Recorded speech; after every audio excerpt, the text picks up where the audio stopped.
My name is Seth. I am the Systems Executive Chef for Biomir U, Thomas Cuisine in Salt Lake City. Central Montana Beef has partnered with Thomas Cuisine, and we're able to control the herd, how much they produce. We're being able to control the primal cuts so that when we take them to a small butcher, they're able to also understand the cuts that we want and the fat caps or contents that we want within them. It's about quality.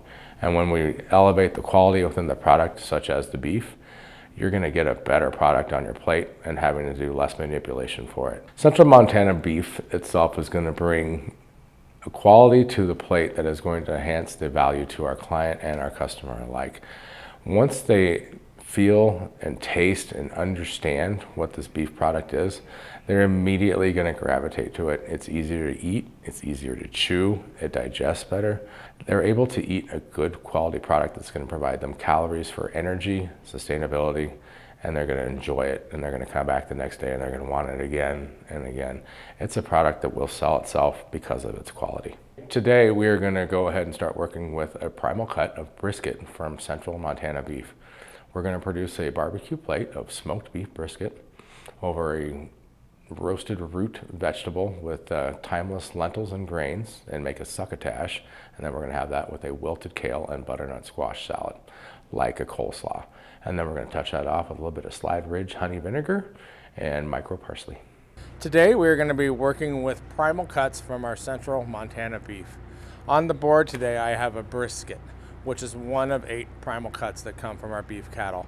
The other cuts are going to be the chuck, the rib, the loin, the round, the flank, and the plate, and the brisket being the 8 in total comprising the animal. So now what I have is I have a nice trimmed piece of beef brisket.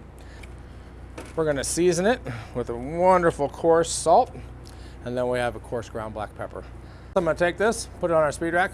I'm going to place it in the cooler, uncovered overnight, allow it to dry for a minimum of 12 hours, and allow the liquids to kind of seep out a little bit. The liquid has already started to pull out of the meat. You can see how the air drying has created this very nice, rich red color to it. What that signifies is, one, dry aging. So the salt has removed some liquid, so we've increased the flavor profile just by simply letting salt do what it does. Now we're going to place it on the smoker. So we've got it warmed up, and we put our brisket right on the rack, right in the central part of the smoker. Traegers tend to heat from the bottom, so we're going to do this in 2 stages. First stage, we're going to smoke to an internal temperature of 160, pull it, wrap it in foil, put it back on, and finish it off to 205 degrees. Our brisket has now finally come off the smoker, just about 7 hours total time. The bark, still a great flavor, got that steam really wafting right off the meat. And we're going to go up and we're going to work in the finished kitchen and get our plates all done. We have our diced butternut squash that we're going to make our coleslaw out of. And then we also, on the side of our oven here, we're going to place all of our roasted vegetables that we prepped up yesterday. These are both sat overnight with a little bit of salt and pepper on them and olive oil.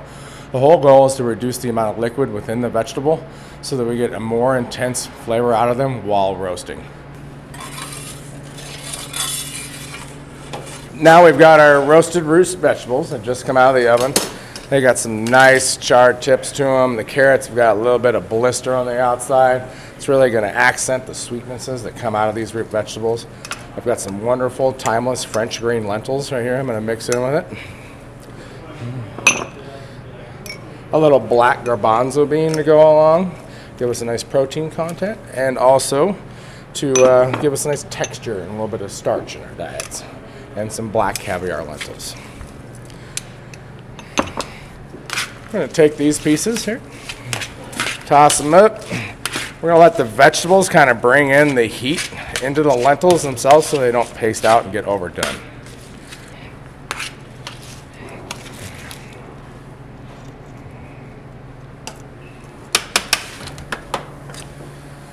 Next, we're going to take our roasted butternut squash.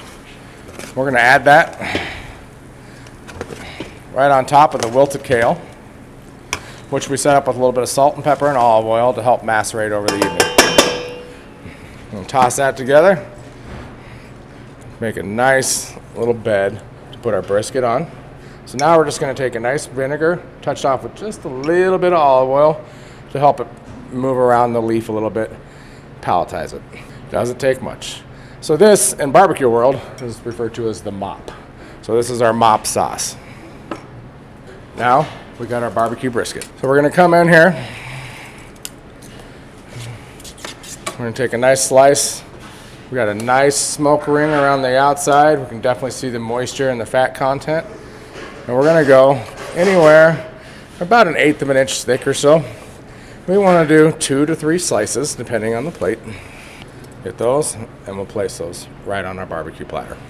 Beautiful, well marbled, colorful, nice bark. I don't know a soul that will be unhappy about this barbecue plate.